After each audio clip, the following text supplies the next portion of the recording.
El video de hoy presentará 3 de los peores procedimientos e incidentes médicos que jamás hayan ocurrido. Antes de continuar, quiero advertirles que estas historias son muy tristes y muy inquietantes. Se recomienda la discreción del espectador.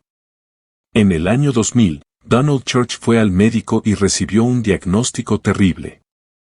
Había estado enfermo y con dolores durante el último tiempo y, después de una serie de pruebas, los médicos descubrieron que tenía un gran tumor maligno en el abdomen.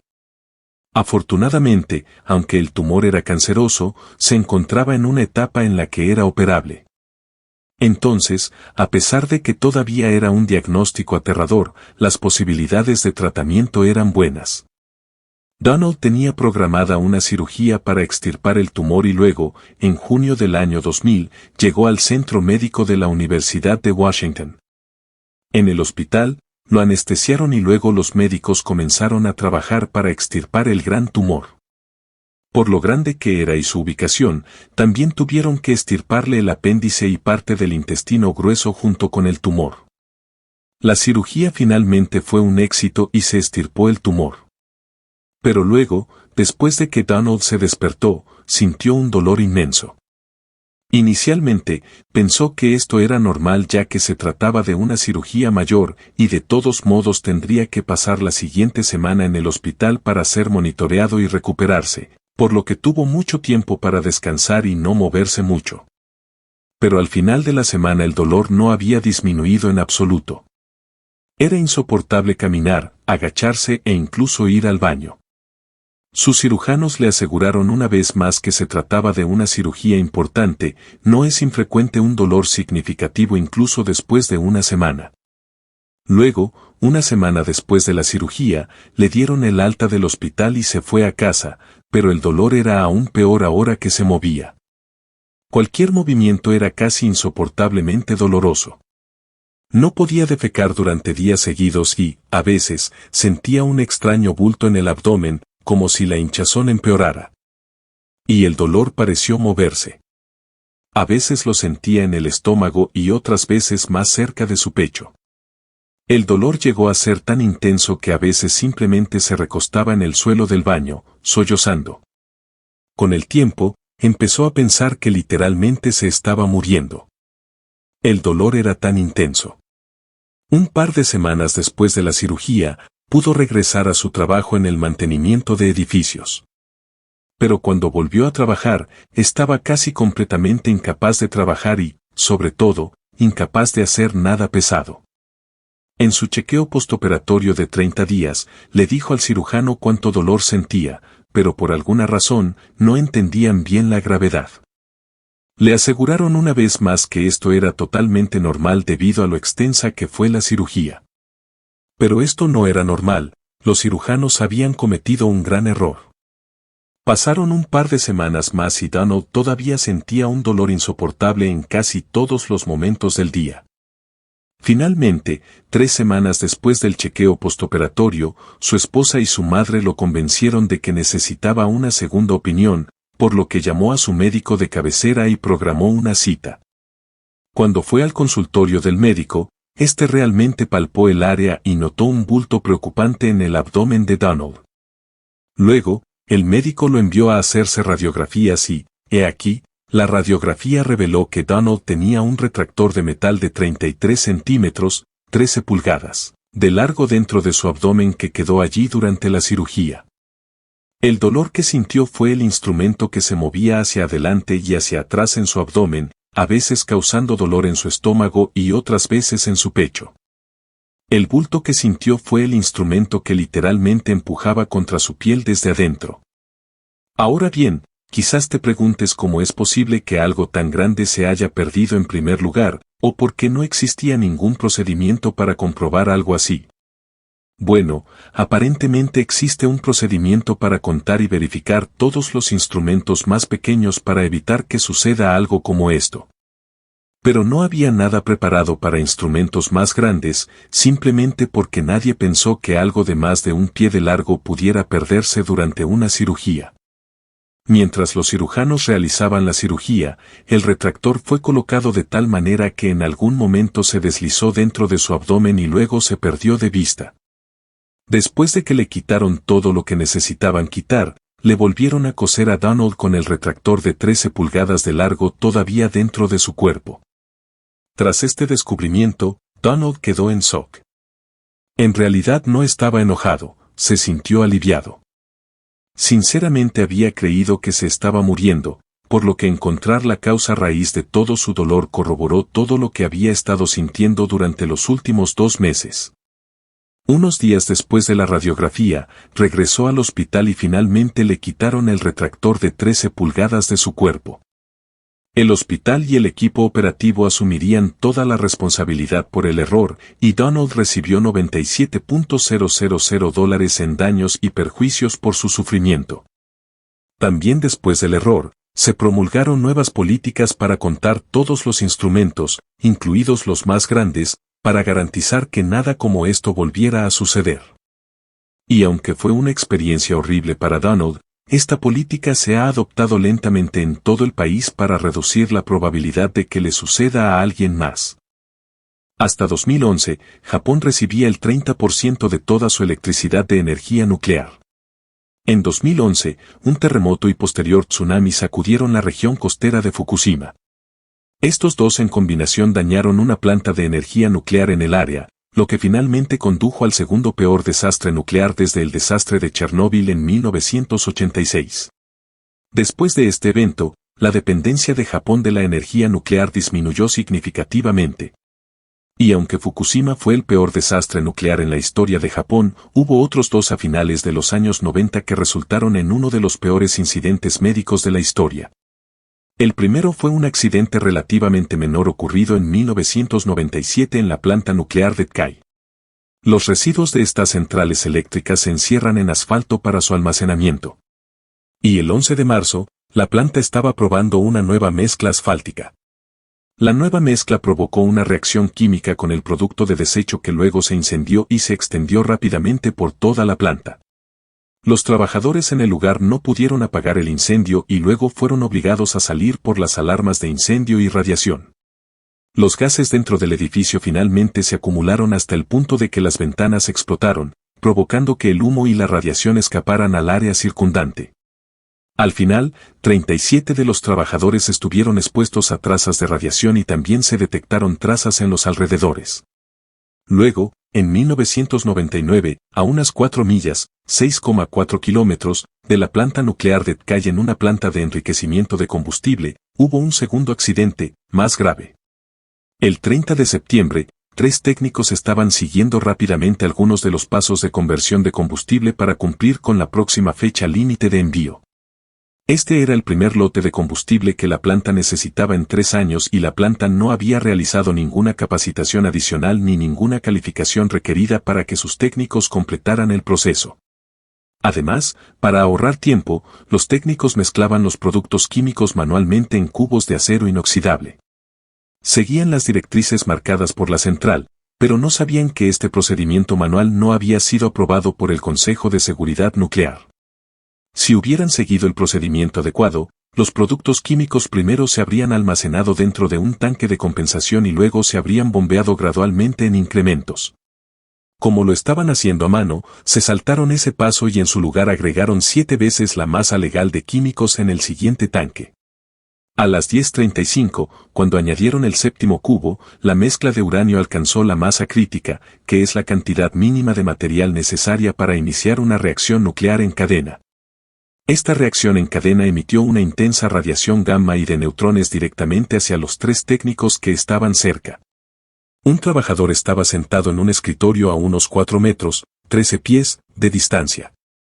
Otro estaba parado en una plataforma al lado del tanque, y el tercero estaba tendido sobre el tanque, vertiendo el último balde. Los 3 observaron un destello azul y luego la alarma de radiación gamma comenzó a sonar por toda la planta. Inmediatamente después del destello, los 2 trabajadores más cercanos comenzaron a experimentar dolor intenso, náuseas y dificultad para respirar. Hisashi Ouchi, que había estado tumbado sobre el tanque, recibió la mayor cantidad de radiación y rápidamente tuvo dificultades para moverse, hablar e incluso mantenerse consciente. Cuando sonó la alarma, los 3 hombres evacuaron el edificio, pero la gravedad de la situación aún no era evidente.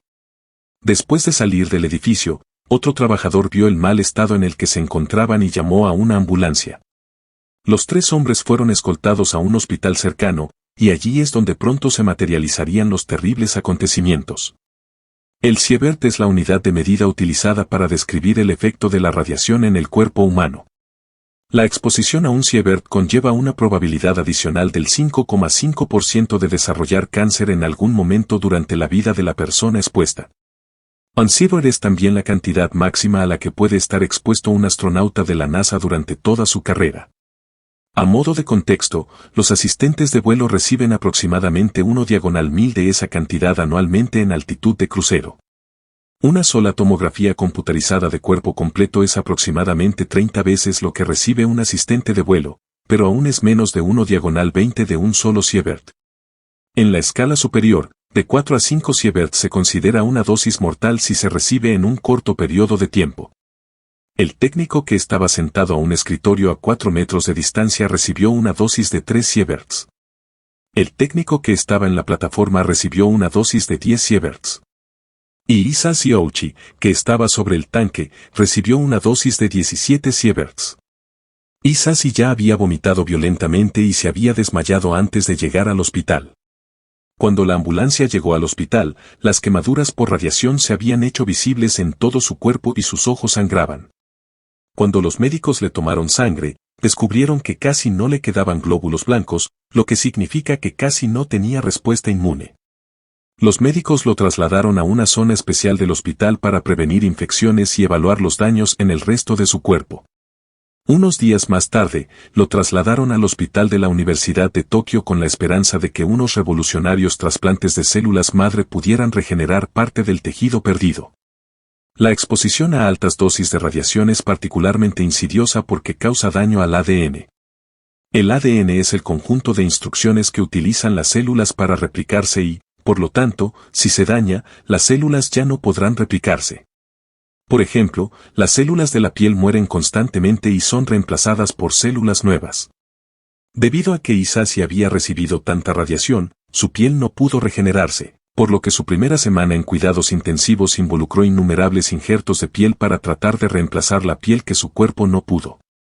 Luego, los médicos intentaron utilizar células madre donadas por su hermana, pero todavía tenía tanta radiación recorriendo su cuerpo que esas células también fueron destruidas. Después de semanas de tratamiento, la piel de Hisashi literalmente se derritió de su cuerpo.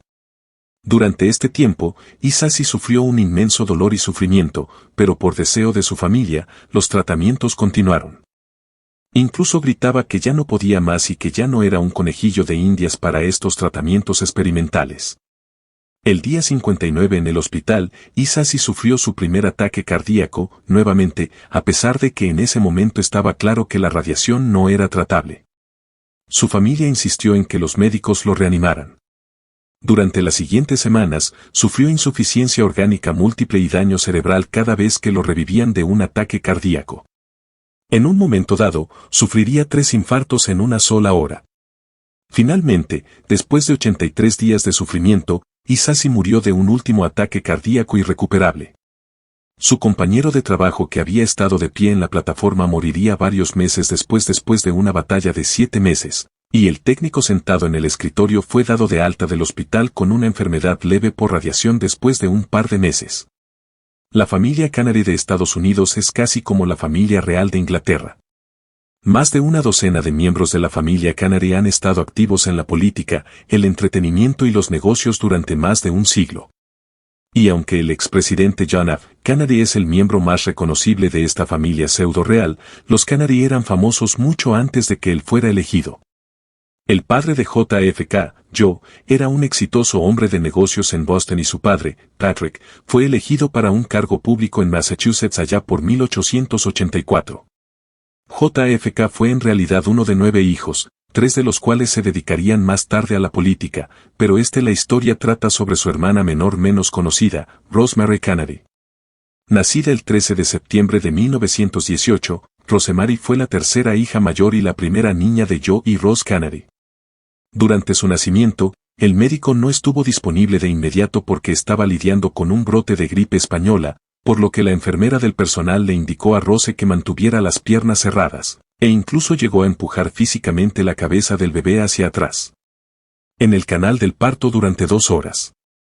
Con las piernas cerradas, no había suficiente oxígeno en el canal del parto, lo que finalmente provocó que Rosemary naciera con daño cerebral permanente.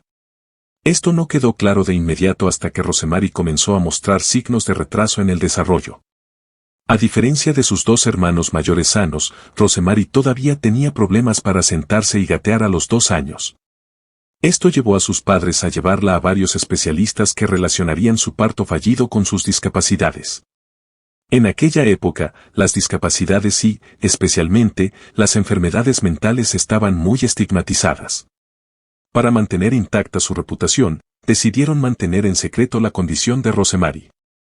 En lugar de ir a una escuela normal, la enviaron a un internado para discapacitados intelectuales, que también estaba convenientemente fuera de la vista del público. Ahora, a pesar de sus esfuerzos por mantener en secreto la condición de Rosemary, sus padres no la trataban de manera diferente. Más tarde se descubrió que su diario estaba lleno de salidas a óperas, bailes y otras actividades sociales. Pero su familia y sus hermanos eran todos muy competitivos. Esto creó una situación frustrante en la que Rosemary era constantemente superada por sus hermanos sin discapacidades del desarrollo. Para empeorar las cosas, sus padres creían que mantenerla al mismo nivel que el resto de sus hermanos ayudaría a curarla de sus discapacidades. A pesar de estos esfuerzos y de varios tutores y otros tratamientos experimentales, las habilidades intelectuales de Rosemary nunca se desarrollaron más allá del nivel de 5º grado. En 1938, a Joe se le asignó el cargo de embajador de los Estados Unidos en Inglaterra, lo que requirió que toda la familia se mudara. Aunque sus padres habían tratado de mantenerla fuera de la vista del público en Estados Unidos, era imposible hacerlo en Londres, donde estaban obligados a asistir a varias fiestas y otros eventos públicos. A pesar de esto, Rosemary floreció en Inglaterra. Sus padres la inscribieron en una escuela de monjas donde las monjas le brindaron el apoyo que tanto necesitaba para su discapacidad y la capacitaron para eventualmente convertirse en asistente de maestra. Incluso fue presentada ante el rey y la reina junto con su madre y su hermana en un baile de debutantes. A pesar de tener un tiempo mínimo para prepararse, Rosemary logró cumplir con todas las costumbres ceremoniales. La prensa británica estaba enamorada de ella y la cobertura de los hechos se centró mucho más en ella que en su hermana menor. Con el inicio de la Segunda Guerra Mundial en 1938, los Canary regresaron a los Estados Unidos, a excepción de Rosemary y su padre. Rosemary fue enviada a la casa Montessori Belmont, que resultaría ser un ambiente aún mejor que el convento anterior y Rosemary estaba más feliz que nunca. Desafortunadamente, Joe se vio obligado a dimitir como embajador después de una serie de errores políticos. En ese momento, Joe y Rosemary también se vieron obligados a regresar a los Estados Unidos y reunirse con el resto de su familia. Su hermana escribiría más tarde que, en Estados Unidos, Rosemary sufrió una regresión significativa. Retirada de su sistema de apoyo y de regreso al ambiente competitivo de su familia, Rosemary comenzó a tener convulsiones y cambios de humor violentos en los que agredía físicamente a otras personas. Además, empezó a escabullirse por las noches, a vagar por las calles de Washington y a ir a bares. A pesar de que en ese momento tenía 22 años, sus padres y las monjas del convento no estaban de acuerdo con su comportamiento. Sus hermanos mayores también se estaban preparando en ese momento para sus prometedoras carreras políticas. Temiendo que su comportamiento y sus discapacidades pudieran hacerse de conocimiento público, su padre dispuso que se sometiera a un procedimiento médico controvertido y recientemente desarrollado. Tampoco sintió la necesidad de contárselo a nadie más de la familia, incluida su esposa. Tampoco está del todo claro si la propia Rosemary conocía o no el alcance total del procedimiento y si se vio obligada a realizarlo o no. En noviembre de 1941, llevaron a Rosemary para el procedimiento en el que le administraron un tranquilizante suave. Luego, le afeitaron la cabeza y la ataron a una mesa de operaciones. Luego, el cirujano hizo una pequeña incisión a cada lado de su cráneo cerca de la sien, de no más de 1 pulgada de ancho. Después de eso, insertó un instrumento parecido a un cuchillo de mantequilla y comenzó a moverlo hacia arriba y hacia abajo para cortar tejido cerebral. Luego le pidió a Rosemary que recitara varios himnos y canciones mientras él continuaba cortando. Cuando ella dejó de hablar, supieron que ya habían llegado demasiado lejos. El procedimiento al que se había sometido Rosemary fue la lobotomía, ganadora del premio Nobel y ahora prohibida. Desarrollada por primera vez en la década de 1930 y luego popularizada en las décadas de 1940 y 1950, la lobotomía se realiza cortando la conexión con la corteza prefrontal. En caso de que no fuera obvio, quizás esta no sea la mejor idea. Pero esto también ocurrió durante un periodo de la historia en el que el radio altamente radiactivo se promocionaba como una panacea. Así, en 1951 se habían realizado casi 20.000 lobotomías solo en Estados Unidos, a pesar de que ya había sido prohibida en algunos países de Europa. Y a pesar de que la Asociación Médica Estadounidense desaconsejaba firmemente la práctica, Joe lo organizó de todos modos. Tras el procedimiento, rápidamente se hizo evidente que no había tenido éxito. Había sido desastroso. Rosemary ya no podía caminar ni hablar, tenía incontinencia y su capacidad mental se había reducido a la de una niña de 2 años. En apenas un par de minutos, Rosemary había pasado de ser una floreciente joven de 23 años con problemas menores de conducta a necesitar supervisión de casi 24 horas. Luego, Joe hizo que la enviaran a un hospital psiquiátrico en el norte del estado de Nueva York y prohibió a cualquier miembro de la familia ir a verla. Supuestamente le dijo a Rose que visitarla le impediría acostumbrarse a sus nuevas condiciones de vida y le dijo al resto de la familia que estaba estudiando y participando en trabajo social. Su hermana más cercana y su hermana menor, Eunice, incluso dijeron que no tenía idea de dónde estaba Rosemary durante más de una década. Joe sostuvo que a Rosemary le estaba yendo bien y luego, en 1944, Joe dejó de mencionarla por completo en las cartas que escribió y que luego fueron recopiladas y analizadas. En 1948, JFK ascendía constantemente en la escala política, por lo que Joe hizo que la trasladaran una vez más a una institución en Wisconsin, donde viviría durante los siguientes 56 años. En 1958, JFK visitó en secreto a Rosemary y se dio cuenta de la horrible condición en la que se encontraba y de lo que le habían hecho. Luego utilizó su poder como presidente para promulgar varias leyes para programas para discapacitados. Pero no fue hasta 1970, tras la muerte de Joe, que su madre y el resto de la familia finalmente reintegraron a Rosemary en su vida. Al ver a su madre después de más de 20 años, Rosemary supuestamente retrocedió por lo molesta que estaba. Después de su reencuentro con la familia, sus hermanos, sobrinas y sobrinos hicieron todo lo posible para involucrar a Rosemary en todo lo posible, y ella viviría el resto de su vida en una cabaña construida específicamente para ella en la institución en Wisconsin. Murió en 2005 por causas naturales.